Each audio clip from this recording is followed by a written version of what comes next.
The air in the Greasy Spoon diner was a permanent monument to yesterday's regrets.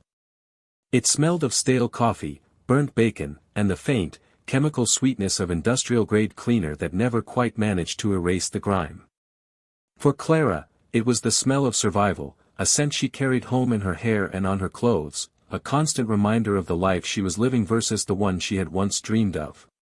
Her feet ached with a deep, familiar throb, a pain that had become a part of her, as constant as the flickering fluorescent light above the counter that buzzed like a trapped insect.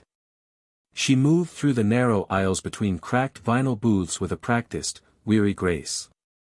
At 24, she felt ancient. The bright, hopeful girl who had arrived in the city with a scholarship and a portfolio of sketches had been worn down, eroded by a series of relentless waves. First, her mother's diagnosis, a cruel and swift illness that had devoured their savings. Then, the scholarship had evaporated under the weight of her new responsibilities, forcing her to trade lecture halls for this linoleum-floored purgatory.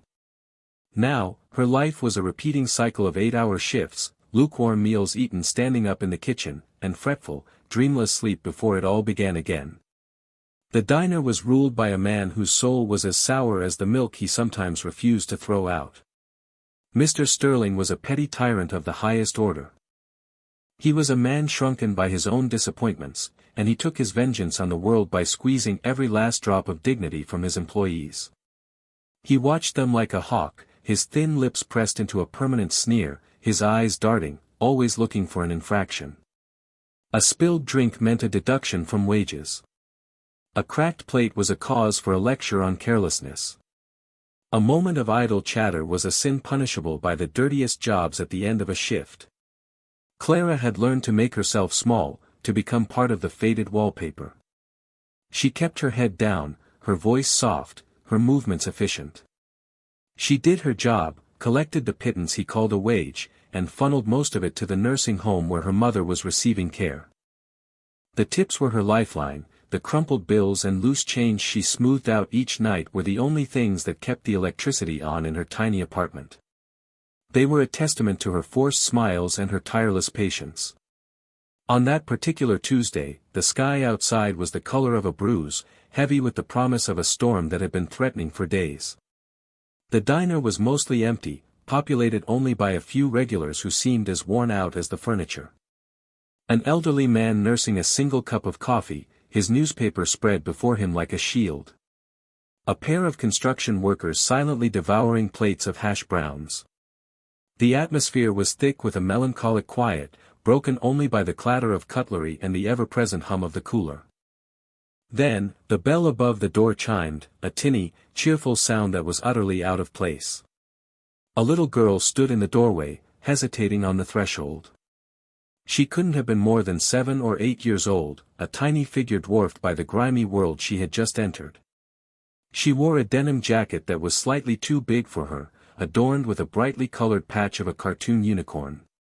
In her arms, she clutched a well-loved teddy bear, its button eyes staring out with a solemn, knowing expression. Her own eyes, a startlingly clear shade of blue, scanned the room with a gravity that didn't belong on such a young face. Clara felt a strange pang in her chest.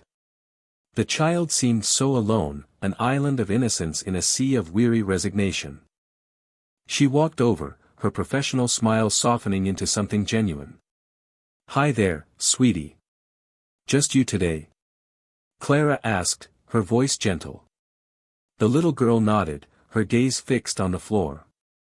She walked to the counter and, with some effort, hoisted herself onto one of the spinning stools. She placed her bear carefully on the counter beside her, positioning it so it could see. "What can I get for you?" Clara asked, leaning forward slightly. The girl looked up, her blue eyes wide and serious. She slid a small, crumpled handful of coins onto the counter. A few quarters, some dimes, a nickel. It was the kind of treasure a child hoards, a fortune in miniature. "I'd like a glass of chocolate milk, please," she said, her voice a small, polite whisper. And maybe a piece of toast." For Barnaby, she gestured to the bear. Clara's heart clenched. She quickly counted the coins. It was enough for the milk, but not the toast. Not according to Mr. Sterling's rigid price list. She could hear his reedy voice in her head already, lecturing her about profit margins and the foolishness of giving away inventory. She made a decision in an instant. It wasn't even a choice. 1 chocolate milk and a slice of toast for your friend Barnaby, coming right up, she said warmly, scooping the coins into her apron pocket. She would cover the difference from her own tips. It was only a few cents. It was nothing. From his perch by the cash register, Mr. Sterling's eyes narrowed. He had seen the transaction, his mind a cruel abacus calculating the loss. He said nothing, not yet. He preferred to let transgressions fester, to allow the transgressor a moment of false security before he brought down his judgment. His silence was more menacing than any shout. Clara prepared the order with care, pouring the milk into a tall, clean glass and selecting a perfect slice of bread to toast. She even added a small pat of butter and a tiny dollop of strawberry jam in a paper cup, arranging it all on a plate as if it were a gourmet meal. She placed it in front of the little girl, whose eyes lit up with a pure, unadulterated joy that felt like a sunbeam in the gloomy diner. "Thank you," the girl whispered, taking a reverent sip of her milk. She then broke off a tiny corner of the toast and held it to the bear's stitched mouth. For the next 20 minutes, the little girl sat at the counter, a silent and dignified customer. She drank her milk slowly and shared her toast with her companion. Clara found herself watching her, a small smile playing on her lips. It was a moment of simple, uncomplicated sweetness in a place that had none. It reminded her of something she had almost forgotten, that small acts of kindness were still possible, that they mattered. But the moment was fragile, and it was about to be shattered. As the little girl carefully drained the last of her milk, her elbow caught the tall glass. It tipped, falling to the floor with a crash that echoed through the silent diner like a gunshot. Chocolate milk sprayed across the linoleum tiles. The little girl froze, her face a mask of horror. Her lower lip began to tremble, and her wide blue eyes filled with tears. Before Clara could even utter a reassuring word, Mr. Sterling was there. He moved with a reptilian speed, his face contorted in a mask of theatrical fury. "Look at this. Look at this mess," he shrieked, his voice piercing the quiet. He wasn't speaking to Clara. He was pointing a long, bony finger at the child. "Careless. Absolutely careless. Do you have any idea how much that costs? Do you think we're made of money here?" The little girl flinched as if struck. A single tear escaped and traced a path down her pale cheek. She clutched her bear tighter, her tiny knuckles turning white. "It was an accident," Clara said firmly, stepping between Sterling and the child. "I'll clean it up. It's no problem." "No problem?" Sterling sneered, his rage now redirected to Clara. "Of course, you'd say that. It's not coming out of your paycheck, is it? This is what happens when you let riff-raff in here. Wasting food, breaking things," he glared back at the girl. "You'll pay for that glass. And for the wasted milk." The child began to sob, a heartbreaking, silent shaking of her small shoulders.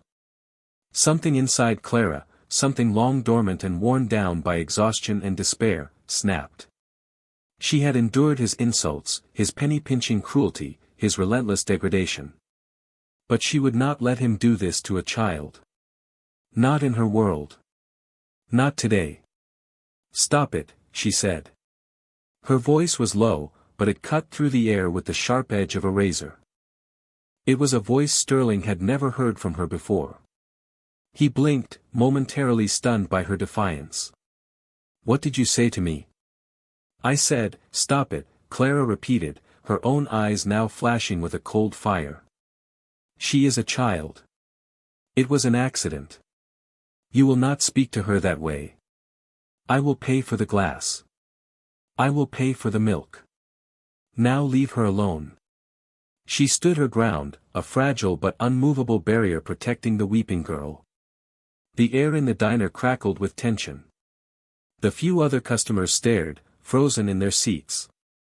For a long moment, Sterling just stared at her, his face turning a blotchy red. He was a bully, and like all bullies, he was momentarily thrown by genuine, fearless opposition. He finally found his voice.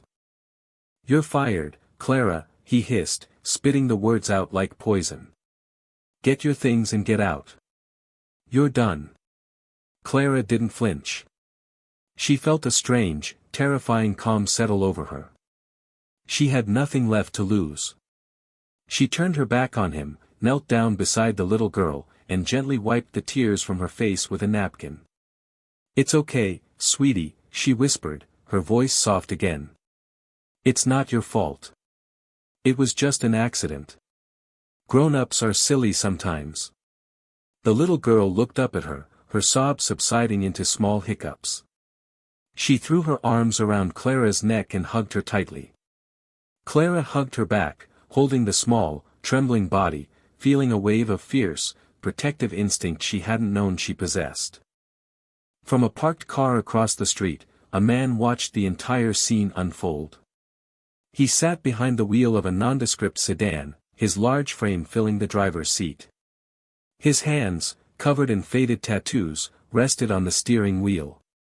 His face was a roadmap of hard miles and harder fights, but his eyes, the same startling blue as his daughter's, were filled with a storm of emotion.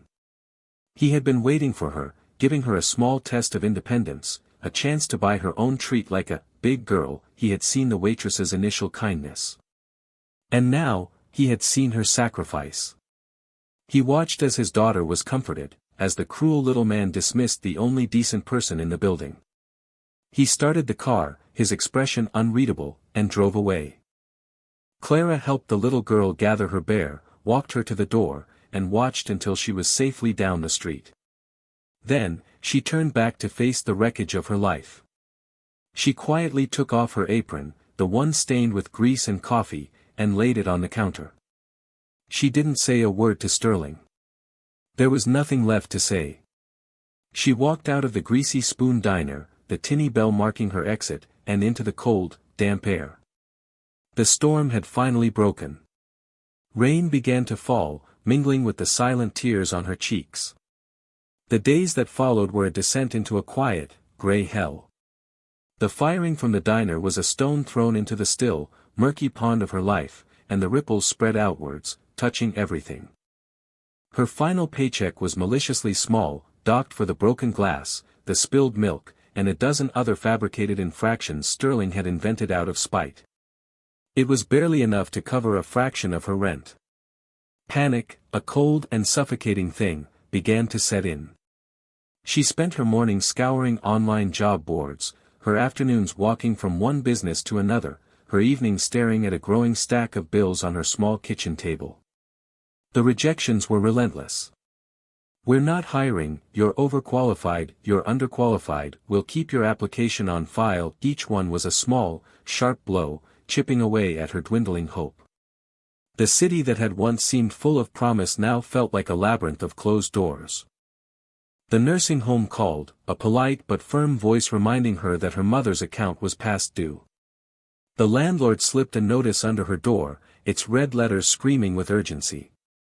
She started skipping meals, telling herself she wasn't hungry, but the gnawing emptiness in her stomach was a constant, physical manifestation of her fear. She thought often of the little girl. She hoped she was okay.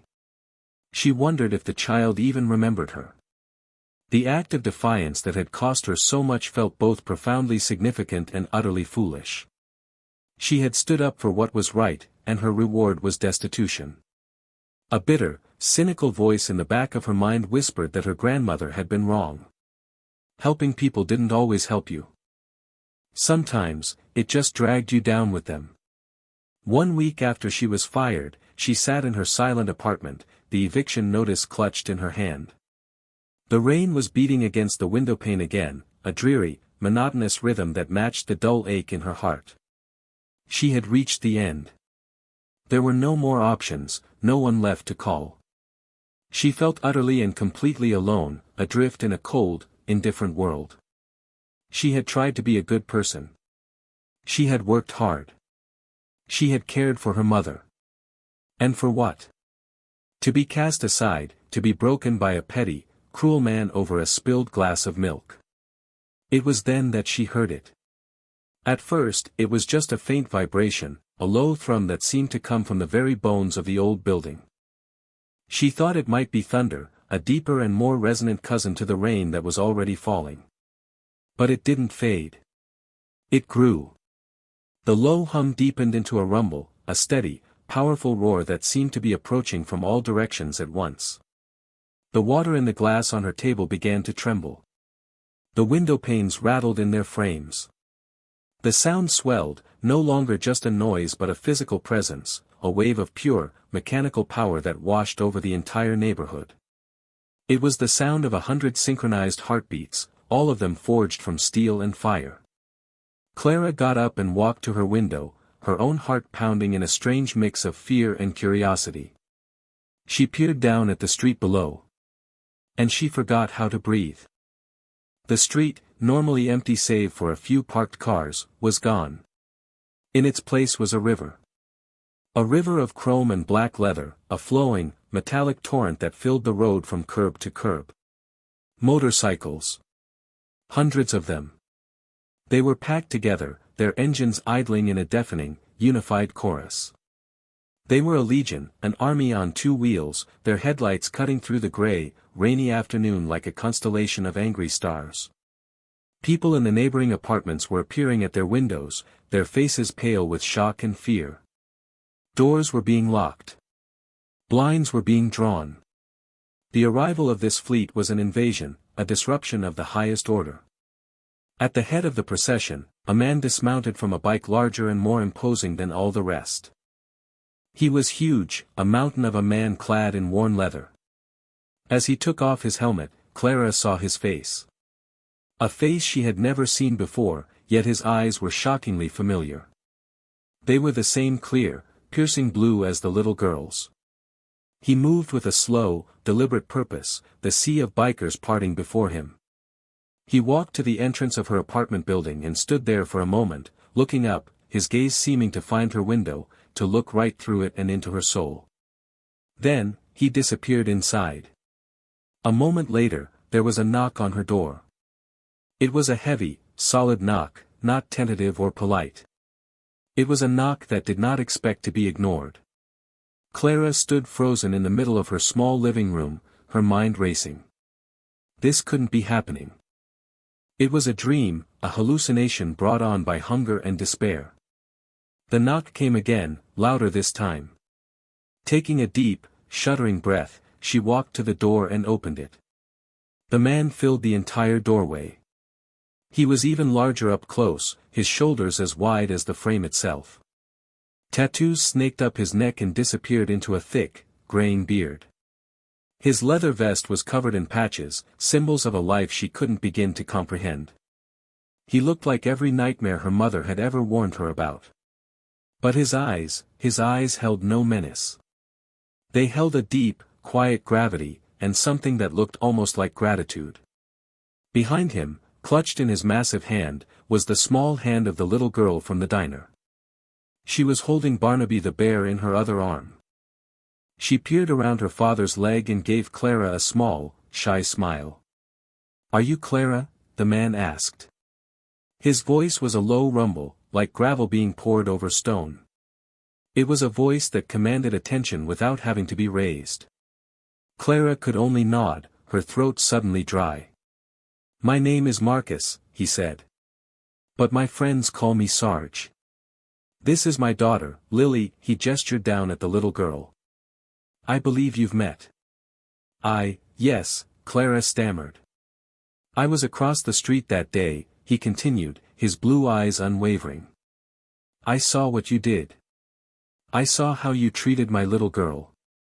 I saw how you stood up for her. And I saw what it cost you." Clara didn't know what to say. The roar of the engines from the street below was a constant, intimidating reminder of the power this man wielded. "My club, the Iron Guardians, we have a code," Sarge said, his voice dropping even lower. "It's simple. We protect what protects us. You protected my daughter when I wasn't there. That creates a debt. And we always pay our debts. He stepped aside, and behind him stood two other men, just as large and imposing. One was holding a thick manila envelope. The other was holding a toolbox. First things first, Sarge said, nodding to the man with the envelope. We did a little research. Your landlord is what's known as a bottom feeder. He's also about to be your former landlord. The man handed the envelope to Clara. She opened it with trembling fingers. Inside was the deed to her apartment. Paid in full. In her name. Clara stared at the document, the legal jargon swimming before her eyes. It was impossible. It couldn't be real. I can't accept this, she whispered, her voice cracking. You don't have a choice, Sarge said, though his tone was not unkind. The debt is ours to settle, not yours to refuse. Second, he pointed to the notice in her other hand. This is garbage now. He gently took the eviction notice from her fingers and tore it into 4 neat pieces, letting them flutter to the floor. He then turned to the man with the toolbox. Your kitchen faucet is leaking, the lock on your front door is faulty, and there's a draft from the window in the bedroom. Frank here is the best handyman we've got. He's going to fix it all. He then looked past her into the sparse apartment. And your fridge is empty. Some of my boys are bringing up groceries. Enough for a few months. Clara felt her knees go weak. She leaned against the doorframe for support, tears welling in her eyes. This overwhelming, impossible kindness was more than she could process. But there's one more piece of business, Sarge said, and for the first time, a hard, cold edge entered his voice. Mr. Sterling. A man like that shouldn't be allowed to have power over anyone. The next morning, Clara rode on the back of Sarge's motorcycle. She was wrapped in a borrowed leather jacket that smelled of gasoline and open road, her arms tentatively around the giant man's waist. Behind them, the entire legion of the Iron Guardians followed in a thunderous, orderly procession. They did not drive to the diner. They drove to the corporate headquarters of the diner's franchise, a sleek glass building in the center of the city. They didn't storm the building. They simply parked. All of them. Hundreds of motorcycles, filling the entire corporate plaza, their engines cut, creating a sudden, profound silence. The sight of them, a silent, leather-clad army, was more intimidating than any noise could ever be. Sarge, Clara, and a man in a sharp suit she learned was the club's lawyer walked into the pristine lobby. The receptionist's eyes widened in terror. Within minutes, they were in the top-floor office of the company's CEO, a man who had clearly been flustered by the chaos unfolding below his window. Sarge didn't speak. The lawyer did. He calmly laid out the events that had transpired, producing sworn affidavits from the other customers who had been in the diner that day. He presented a thick file detailing years of wage theft, health code violations, and employee harassment complaints against Mr. Sterling, all of which the Iron Guardians network had managed to uncover in less than a day. He finished by explaining that over 200 members of the club, many of them decorated veterans, had just opened new bank accounts with the firm that financed the diner franchise, and they were all prepared to close those accounts and take their business elsewhere if a personnel issue at a minor branch wasn't handled with the appropriate level of seriousness. It wasn't a threat. It was a statement of fact. By the time they left, Mr. Sterling had been fired. A full investigation into his management had been launched. And the regional manager had offered Clara her job back, with back pay, a raise, and a promotion to manager of the Greasy Spoon. She accepted. The diner was different now. The flickering light had been replaced. The cracked vinyl on the booths had been repaired, the work done for free by Frank, the biker handyman. The air no longer smelled of stale regrets, it smelled of fresh coffee and the promise of a decent meal. The Iron Guardians became its most loyal customers. They would show up, sometimes in pairs, sometimes by the dozen, their massive bikes parked neatly outside. They were polite, they tipped well, and their mere presence ensured that the diner became the safest, most respected establishment in the neighborhood. Clara was no longer small or invisible. She ran the diner with a quiet confidence she never knew she had. She was fair, she was kind, and she made sure no one ever felt the way she had under Sterling's rule. Her mother's medical bills were paid off. She started sketching again in her free time, her dreams no longer feeling so distant. One evening, months later, Sarge was sitting at the counter, a cup of coffee in his hand. Lily was beside him, happily coloring in a book, a plate with a piece of toast, for her and Barnaby, sitting untouched beside her.